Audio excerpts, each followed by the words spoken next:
Good evening, and thank you for surfing in.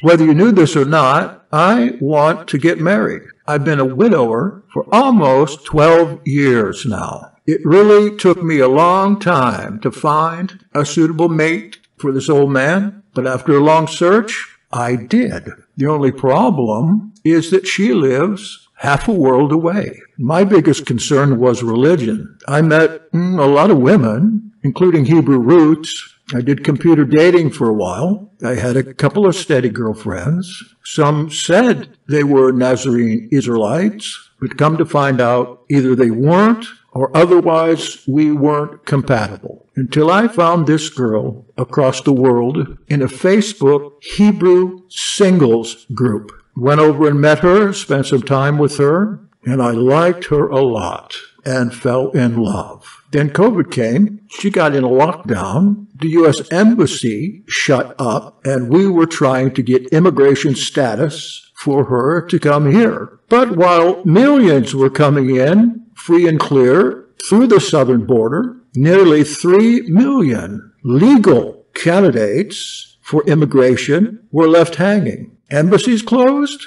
no immigration. Unless, of course, you want to fight the crowds down there on the Arizona-Mexico border. Too dangerous. So now, after 4 years of continuous trying, she finally got an appointment for an interview coming up June 16th, 2022. And so now there's a very real chance that she will be able to come over, at least to visit, and we have hopes of getting married when she gets here. If not, I'm going to go over there and get married. I tell you my secrets. You won't miss me if that happens, thanks to the internet. And now that the time may soon come, I've been thinking a lot about compatibility issues. We've talked an hour or two every day of these last 4 years and gotten to know each other very well. Yet at the same time, a long-distance relationship is different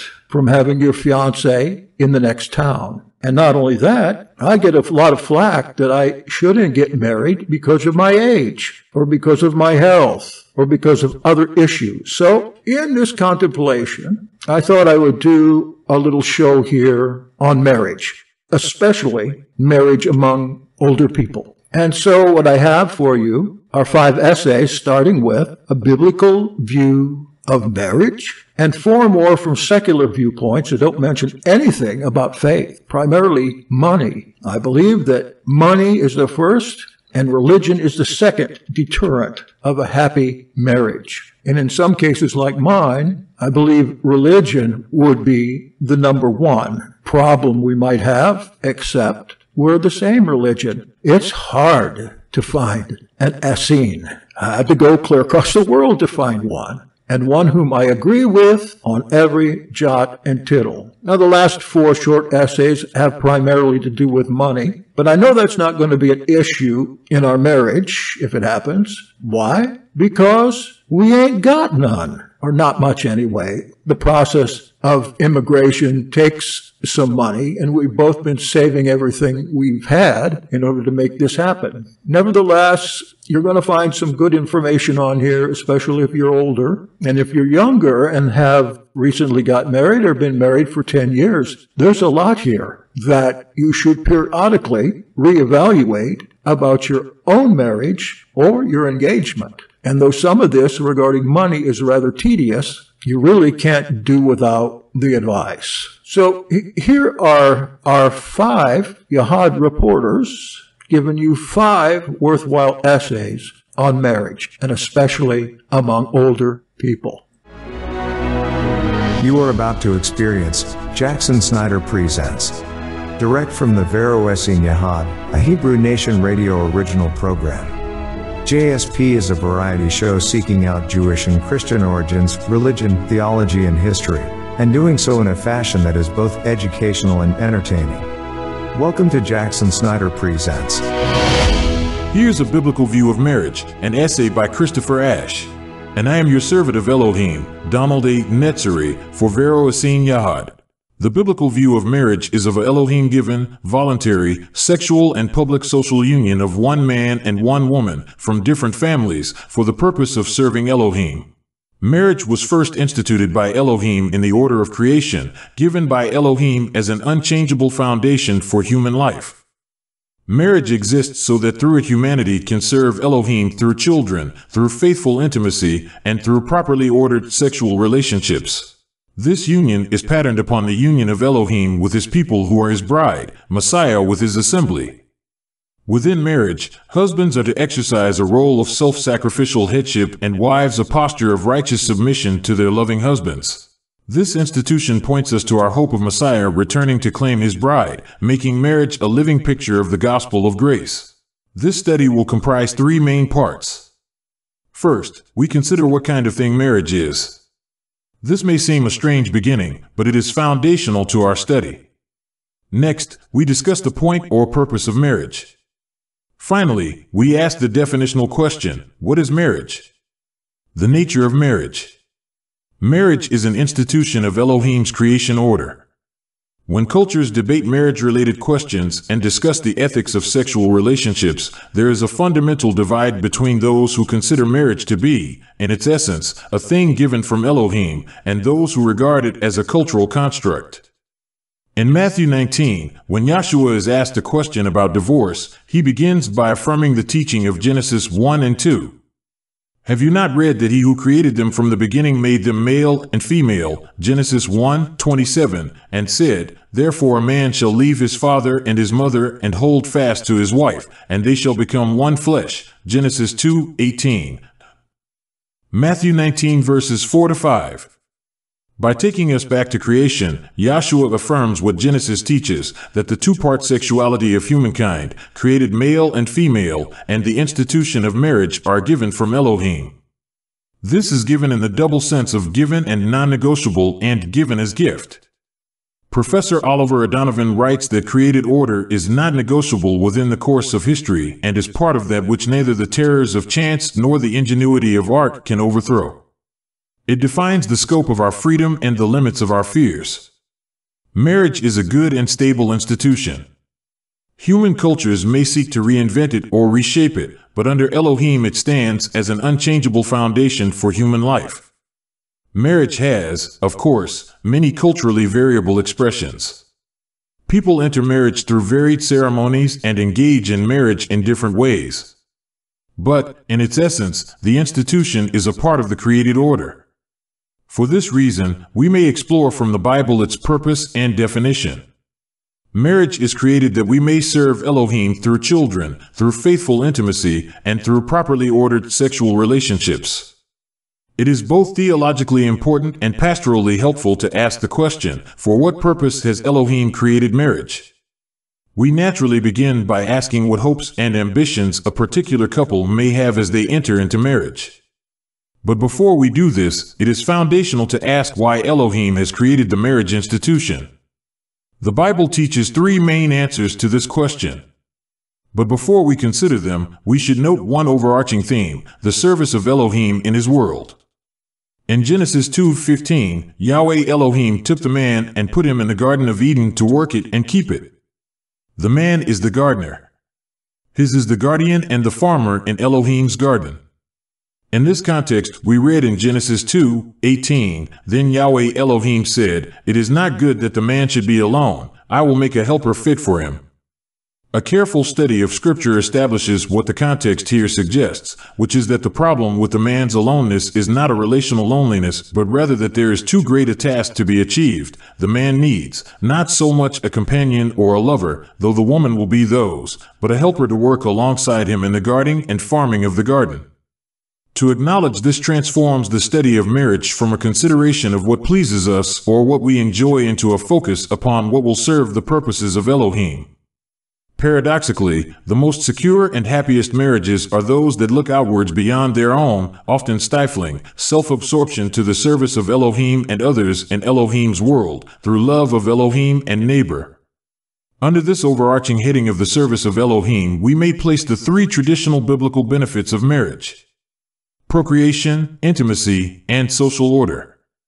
In Genesis 1:27 and 28, the creation of humankind as male and female is immediately linked with the blessing that we are to be fruitful and multiply and fill the earth and subdue it and have dominion over it.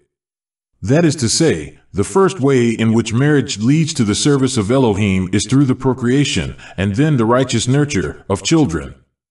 Children are a blessing from Elohim.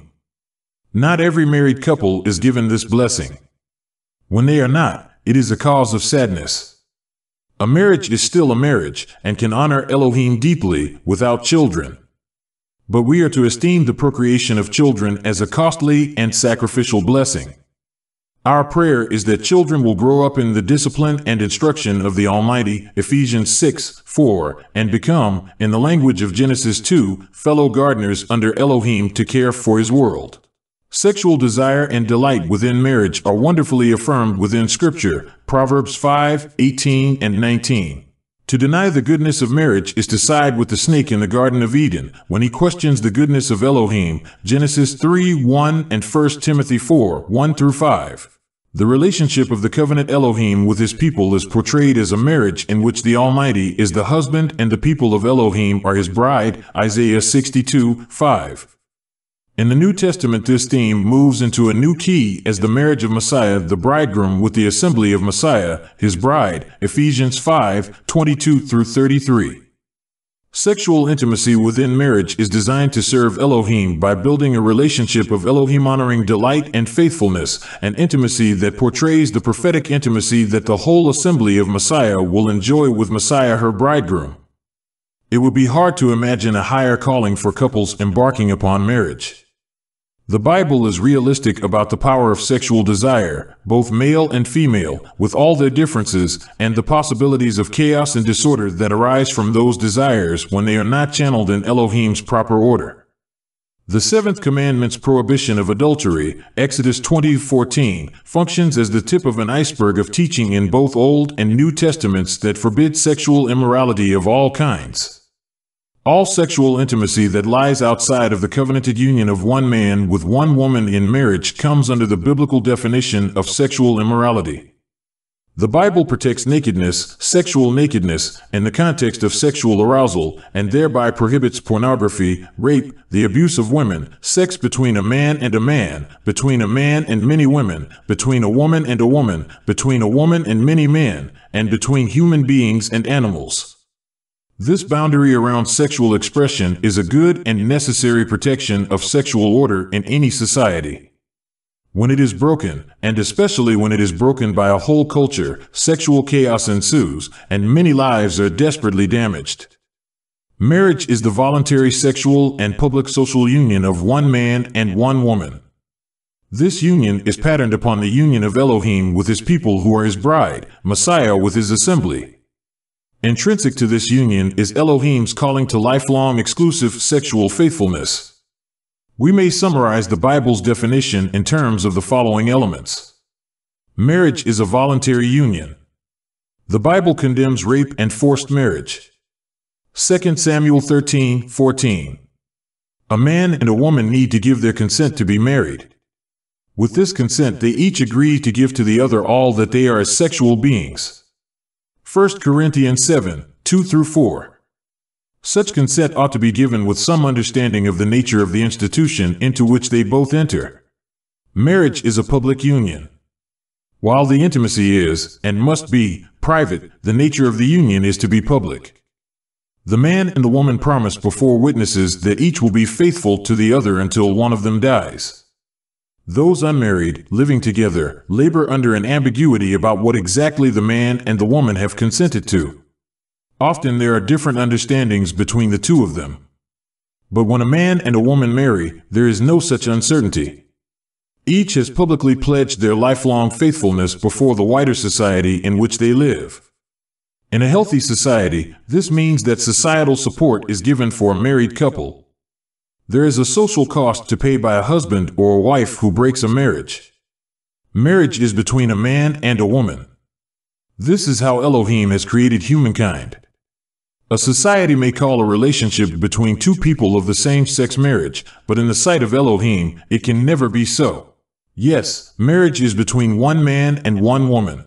Polygamy in the Old Testament is recorded but never affirmed. Yahshua explicitly affirms the Genesis order of one man and one woman. Matthew 19:5 and 6, no longer two, but one flesh. The Bible consistently condemns incest, which is sexual intimacy between those who are too closely related, whether by blood, kinship, or through marriage, affinity. Leviticus 18 is the clearest and most sustained Old Covenant text addressing this question. 1 Corinthians 5 condemns the sexual relationship of a man with his stepmother. Believers have not always agreed either about the rationale underlying the incest prohibitions or about just where the incest lines ought to be drawn. The most likely answer is that the rationale is to protect the family circle from the destructive confusions arising when someone views a near relative, other than their spouse, as a potential sexual partner. If this rationale is correct, then the precise extent of the incest prohibitions may depend on what counts, in a particular culture, as close family. 3 New Testament passages explicitly address husbands and wives: Ephesians 5:22 through 33, Colossians 3:18 and 19, 1 Peter 3:1 through 7. In these we are taught that husbands are to exercise a role of self-sacrificial headship and wives a posture of righteous submission to husbands faithful in doing Elohim's ordinances. Such a pattern is widely derided and dismissed in much contemporary culture and in some of the assemblies. In considering this question, we ought to begin with the idea of order or arrangement, taxis in Greek, from which the word submission is derived. In the New Testament, this concept is applied to a. the submission of all things to Elohim and to Messiah, Ephesians 1:22, b. the submission of Messiah to Elohim, 1 Corinthians 15:24 through 28, c. the submission of the believer to Elohim, James 4:7, d. the submission of the believer to the civil authorities, Romans 13:1 through 7, insofar as possible, e. the submission of slaves to masters, Titus 2:9, f. the submission of assembly members to their leaders, Hebrews 13:17. G. the submission of children to parents, Ephesians 6:1, and H. the submission of wives to husbands, Ephesians 5:24. Submission of slaves to masters is the odd one out in this list, for it has no theological grounding in creation, and in fact the Bible radically undermines the institution of slavery. The submission of a wife is to be a voluntary submission, an expression of her righteous submission to Elohim. The headship of a husband is to be a costly headship, patterned on Messiah's love for his assembly. At its best, this pattern is beautiful and life-giving. It may be subverted: 1. by a tyrannical husband, 2. by a passive wife who fails to be a partner with her husband, 3. by a rebellious wife, and 4. by a husband who abdicates his responsibilities, civil and religious. Faithfulness, or faithful love, is to lie at the heart of the marriage relationship. Marriage is not at root about our feelings, which come and go, but about keeping a promise. Scripture speaks of marriage as a covenant to which Elohim is witness, Malachi 2:14. When a man and a woman marry, whether or not they are believers, they are joined together by Elohim, Mark 10:8 and 9. Neither one of the couple nor any other person is to break what Elohim has joined. The Gospel of Yahshua offers grace for sexual failures. After a list that focuses especially on sexual sins, Paul writes, "And such were some of you. But you were washed, you were sanctified, you were justified in the name of the Master Yahshua Messiah and by the Spirit of our Elohim." 1 Corinthians 6:11. We are all scarred by sexual sins, whether our own, in what we have thought, what we have seen, what we have read, or what we have done, or what we have consented that others do. In the gospel, we find forgiveness and the joy of being washed clean. Joyfully, we hold out to others the cleansing we ourselves have found in Messiah.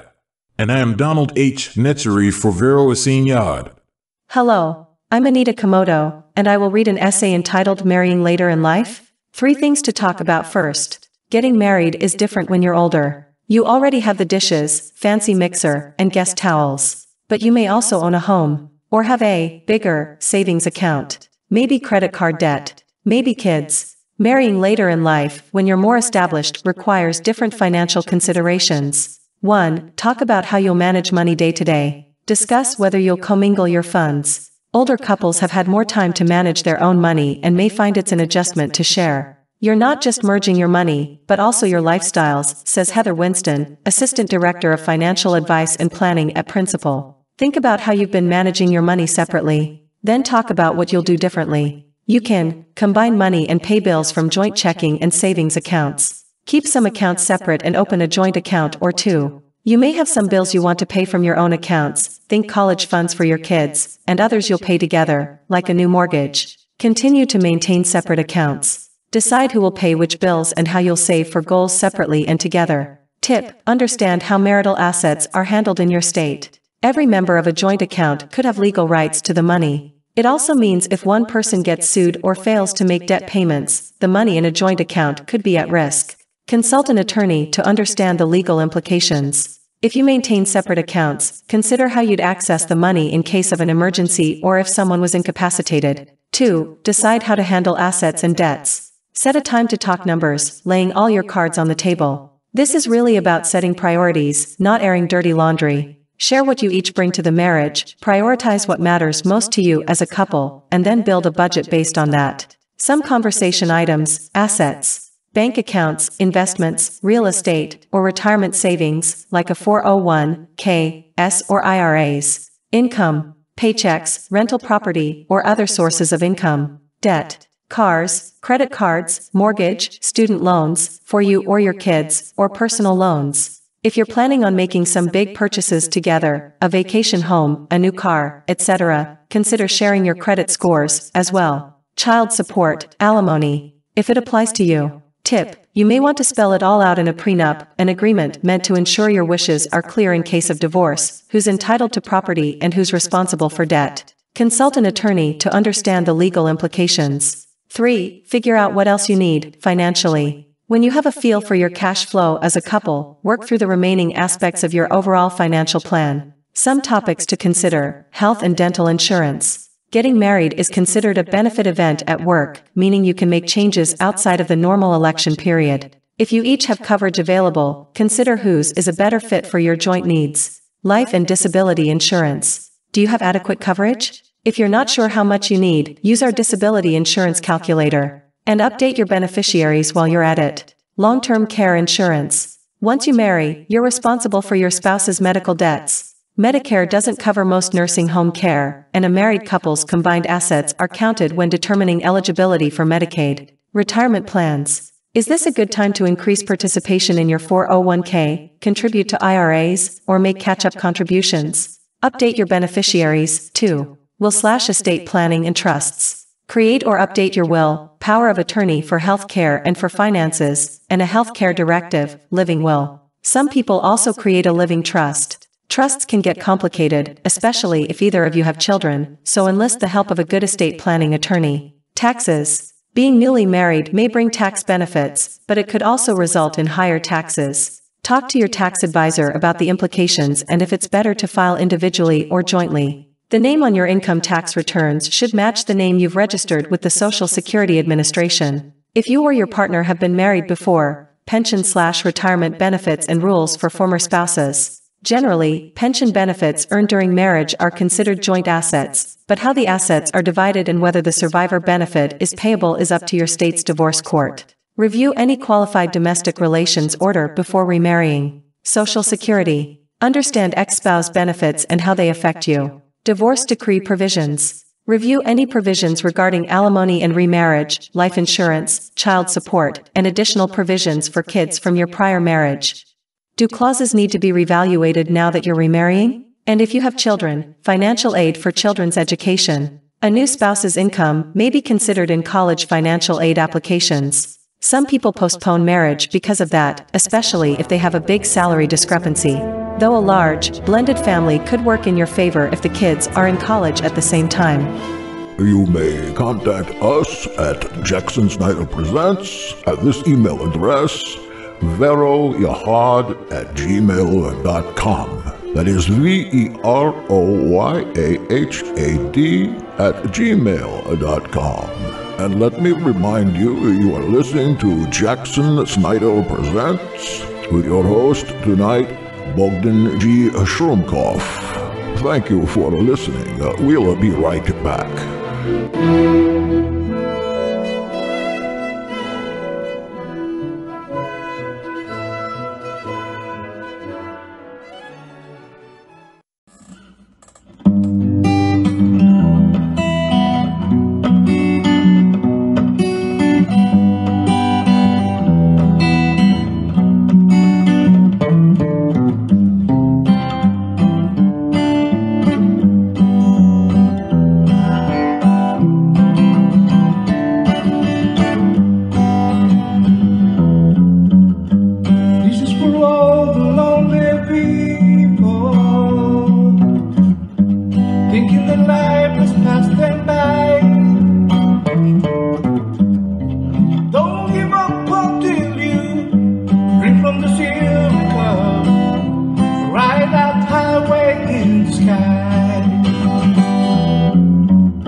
refuse to try.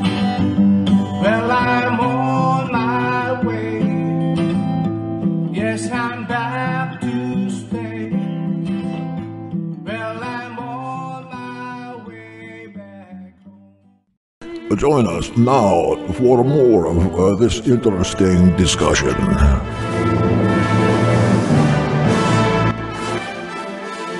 Bill Dragon here for Vero Yahad with an article by Yvonne Roberts of The Observer entitled, "It's Never Too Late to Say, I Do." Why the over 65 crowd has fallen for marriage. The marriage rate is going up for people in their 60s. And the baby boomers who rejected convention in their youth now want to reinvent old age and extend the adventure of youth. The news that the battered and bruised institution of marriage has apparently received the kiss of life, especially among those aged over 65, was greeted with enthusiasm last week. Everybody loves the cheer of wedding bells and a sprinkling of confetti. Matrimony is at its strongest for a generation. According to figures published by Britain's Office for National Statistics, marriage in 2012 was up 5%, the highest total in any year since 2004, and older men and women, the silver splicers, are especially enthusiastic. It's never too late to say, I do.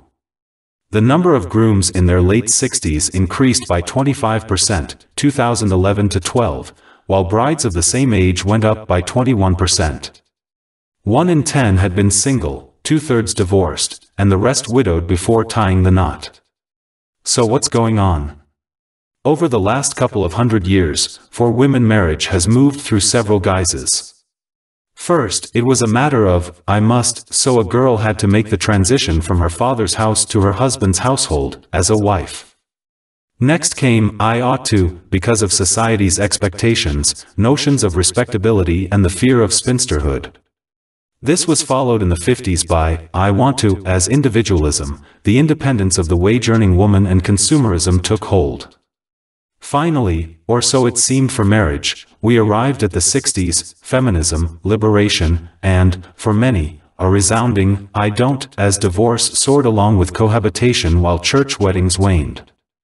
Now those same baby boomer firebrands who set a torch to the bourgeois institution and orange blossom appear to have had a change of mind. Or have they? It's not the percentage increase that counts, but what proportion of the total number of men and women in this age group are getting married, says Professor Sarah Arbour, co-director of the Center for Research on Aging and Gender at the University of Surrey, who has made studies into older people and relationships. Then, you have to consider that men marry women who are much younger, she says. The playwright Tom Stoppard, 76, married 59-year-old Sabrina Guinness, the brewery heiress, last month. For a woman over 65, adds Arbour, there is a 10,000 to 1 chance of marriage, and for a man the odds fall to 1,000 to 1. And she adds, in her research, some widows and divorcees wouldn't want the odds any other way. Widows in our research often told us, I'm sorry he's gone, but now it's really quite nice. Our research indicates a lot of older people prefer living apart together to remarriage. The women say, I don't have to watch the World Cup. I don't have to wash his socks. I can see my friends whenever I want. I like having a companion, but I don't need someone to look after. I don't want to be a housekeeper again. It's about freedom. According to Age UK, 10.8 million people were over 65 in 2012, a year when 800,000 celebrated their 65th birthday. Among men in their late 60s, 3,520 became bridegrooms. Among women, 1,990 became brides. While the percentage rise is significant, the numbers are small. However, given that there will be 20 million over 65s by 2031, a tiny show of wedding bunting, at this stage, could yet turn into yards of the stuff relatively soon. So what's driving the change? Practicality is one answer. Marriage sorts out pensions and avoids a 40% inheritance tax for a surviving affluent partner who has cohabited for several decades. Longevity is another. People are living longer and healthier lives. But Dr. Kate Davidson, a senior visiting fellow at the Center for Research on Aging and Gender and co-author of Intimacy in Later Life, says what should not be forgotten, even for octogenarians, is the power of love. Older men and women who had embarked on a new relationship made such poignant remarks to us as, "I've lost weight just with the energy of thinking about her all the time. And I had terrible butterflies. I thought I had stomach problems, but I realized I was in love." They never thought they would feel like that again, and it was lovely. Davidson's research shows that, in partnering again in later life, men seek a resumption of a private life, women seek a public life. Men want someone to come home to, women want someone to go out with. Divorced women often say they are in their mellow years now and they hope to find a mellow man. Widows tend to remarry widowers, often someone they have known for years. Widowed men marry women, single, widowed and divorced. Across the classes, older women seek a man who has health and wealth. 1 in 5 pensioners, says Age UK, is in financial difficulties, most of them women. Men seek a woman with good health. Wealth is irrelevant, so they don't end up as caregivers. Now retired, Davidson says she used to tell her students the story of a wealthy man of 75 who married a divorced woman in her early 60s. Botox, gym twice a week, a dish. "How did you get someone so scrumptious?" his friends asked. "I lied about my age," he replied. "I told her I was 90. Relationships in later life are about motivation, desirability, and availability. If you meet on a cruise and you live in Exeter and he lives in Newcastle, that's a challenge.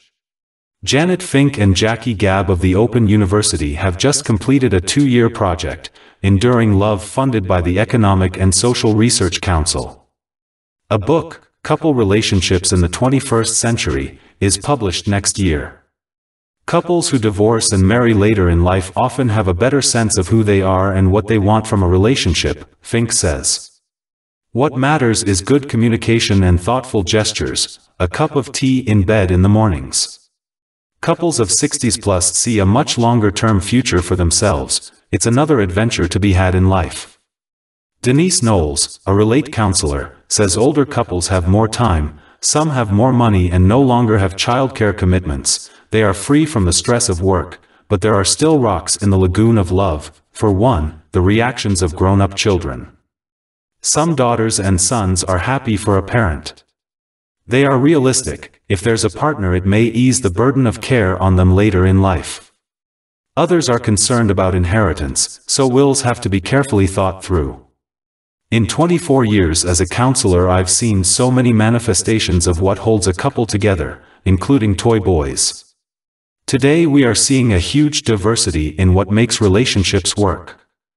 In The Anatomy of Love, anthropologist Helen Fisher inelegantly referred to the impact of the baby boomers traveling through society, like a pig moving through a python, visibly changing culture as they grow older. However annoying, now the 60-plus generation may be turning the institution initially established to protect property, forge alliances, and procreate, into something customized and private. One that offers the possibility of contentment and companionship in older age that, in these material times, can't be bought at any price. Relationship therapist Christina Fraser of CoupleWorks sees hope and energy in that. The baby boomers have a curiosity about life. They want a chance to stave off decay, have fun, and enjoy sex. Men dye their hair, women have Botox, and they can all wear jeans in their 70s. When they get married, they say, "I'm doing it again and this time I'm going to get it right." They want to reinvent older age, but not just as youth reworked. In my case, next week, aged 65 and after 25 years of cohabiting, we celebrate our first wedding anniversary. Touch wood, and hopefully happily ever after, it's more of the same. This is the end of the article. Thank you for listening. You're listening to Elmer Eskatouch. Here's an article by Anna Robatin of CNBC. Older and engaged? Here are 5 considerations before marrying. When it comes to tying the knot, Americans are, increasingly, fashionably late. For various reasons, millennials are getting married later in life than prior generations did. According to the Pew Research Center, the median age of women and men getting married for the first time is now 27 and 29, respectively. That compares to a median age of 20 for women and 23 for men in 1960. Of course, not all late-life marriages are first marriages. Many people remarry following the death of a spouse or a divorce. According to Pew Research, about 53% of Americans ages 55 and older are remarried, in other words, on their second marriage or one subsequent to that. Branton encourages older couples contemplating marriage to walk rather than run down the aisle. That's because it's important for such couples to think through the financial, legal, and other issues associated with late-life marriages, he said. If you are pondering a late-life marriage or have recently gone down that path, here are a few things to consider. Too many women bury their head about money matters. 1. Marriage penalty or marriage bonus. Many older people are already in their peak earning years, which means they may face the so-called marriage penalty if they get hitched. The marriage penalty is an informal term to describe the income tax hit faced by some married couples, particularly those comprised of two high-income earners. Such couples may owe more in income taxes than they would collectively as single filers. Conversely, some couples, particularly those with very disparate incomes, are better off married from an income tax standpoint, said Branton of Mosaic Financial Partners. He suggests unmarried couples do a pro forma return to get a sense of what their income tax burden would be as a married couple. A prenup can discuss a whole lot of what happens if the marriage fails. Here's a financial planner's personal experience. I worked with an unmarried couple who determined that the marriage penalty for them would be $20,000 a year, and they are 3 to 5 years from retirement. Oh, that hurts. 2. Think about your estate plan.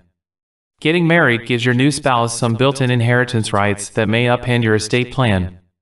So advisors say it's important to review your estate plan after getting hitched to ensure that your assets are distributed according to your wishes after you die, particularly if you want to provide for children from a previous marriage or other types of relatives.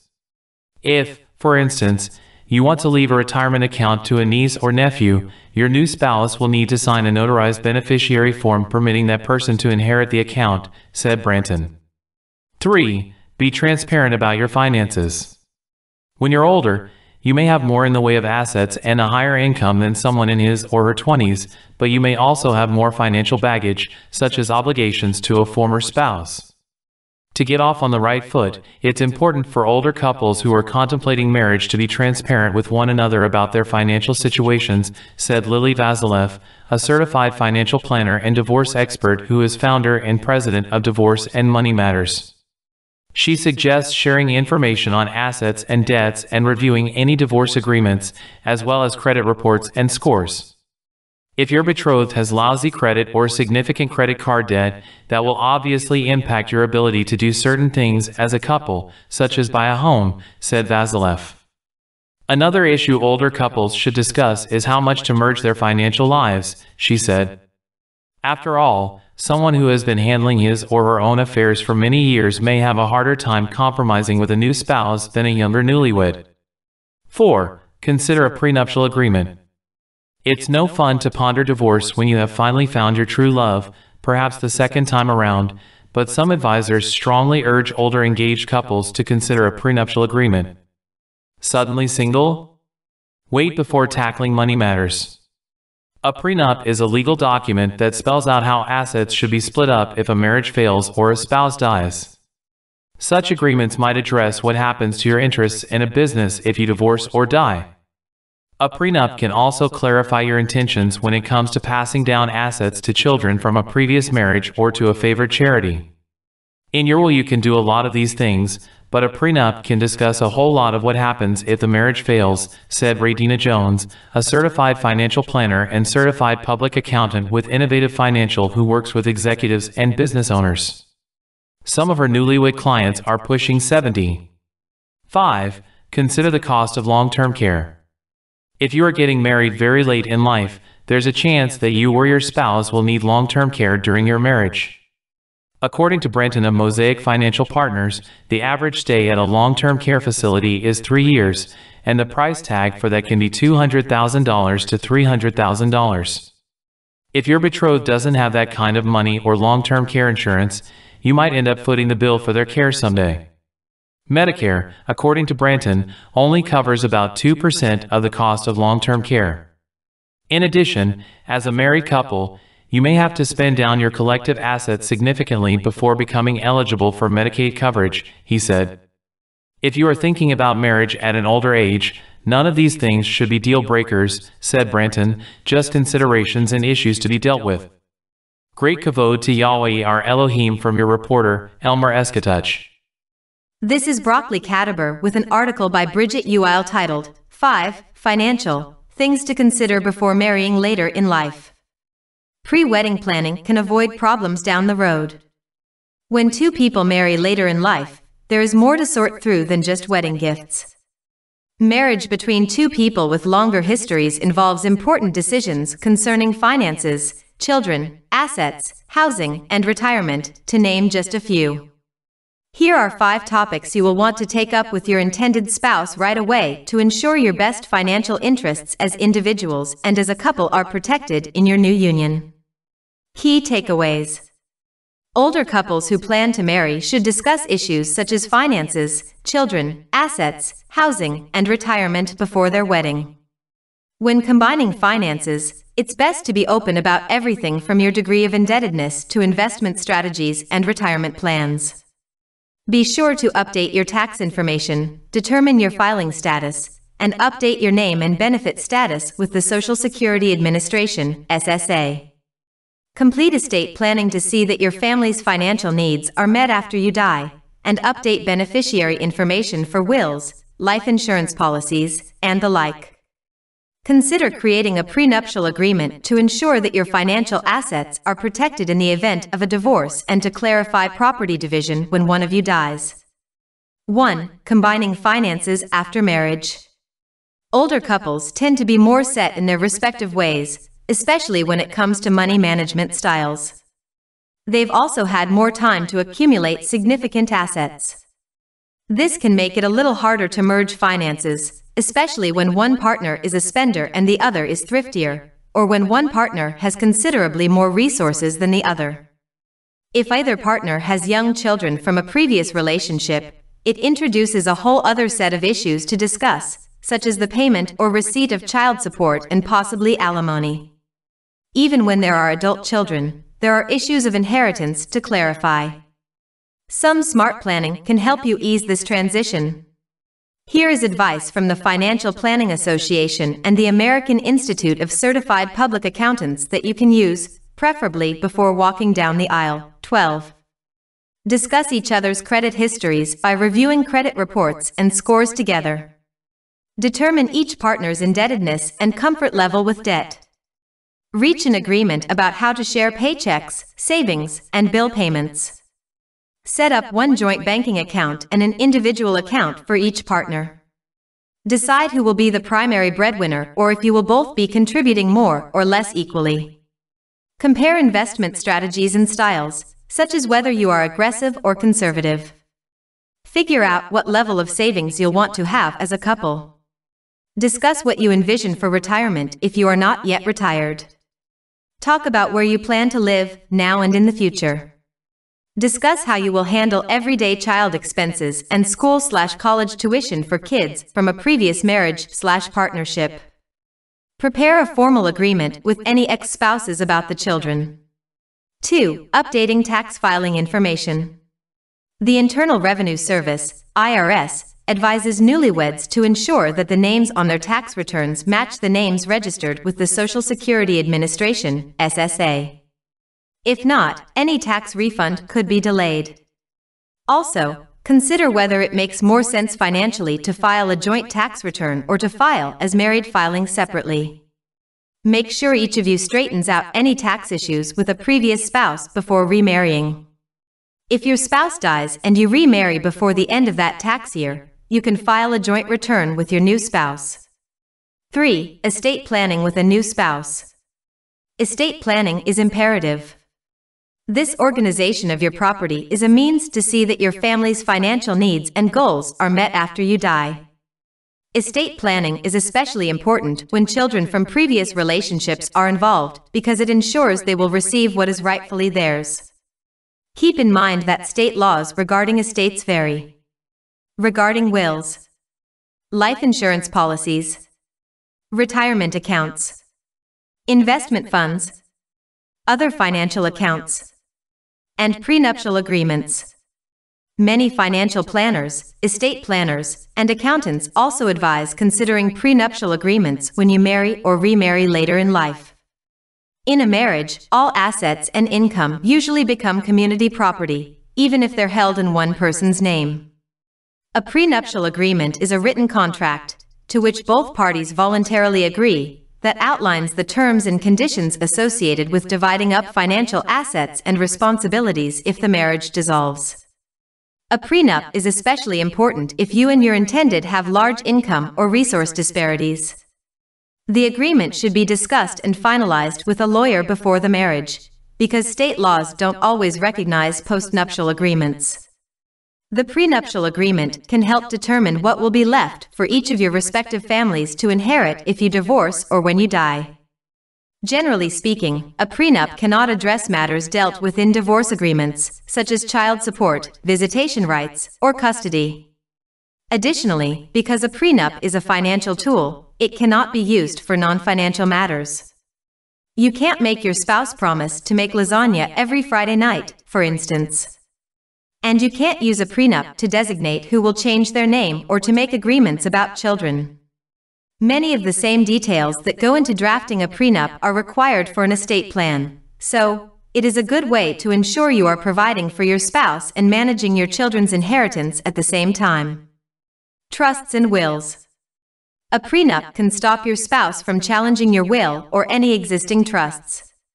Whether or not a trust is affected will depend on who the beneficiary or beneficiaries are and how the trust was set up, such as whether it was within the context of a divorce agreement or a child support agreement, which could make the trust less flexible. Some trusts, such as a qualified terminable interest property trust, QTIP, offer both support for your spouse after your death and protections for your first family. A QTIP provides income for your spouse but ensures that when your spouse dies, the assets inherited from you will go to the children from your first marriage or other heirs you choose rather than to your spouse's heirs. Finally, AARP advises those marrying later in life to have separate wills rather than a joint will. Having separate wills eases potential complications with the future distribution of property, especially considering that life circumstances can change throughout the years you are married.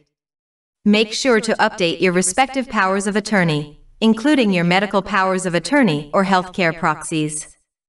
Additionally, you may want to change your beneficiaries for the following items: wills, life insurance policies, retirement accounts, investment funds, any other financial accounts.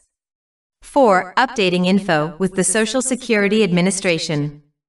Newlyweds should contact the SSA when a name change occurs to make sure earnings are properly reported. If the marriage occurs after full retirement age, and your Social Security benefit is less than half of your new spouse's, you can receive the Social Security benefit on your record plus an additional amount to bring you up to half of your new spouse's benefit. This will generally occur 1 year into the marriage.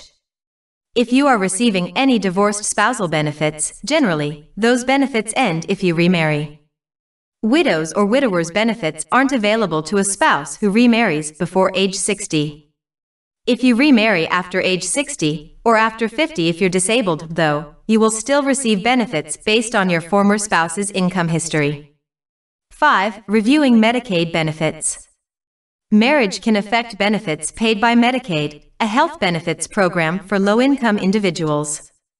Medicaid is based mainly on household income, so a person receiving Medicaid benefits who marries someone with a higher income could lose coverage.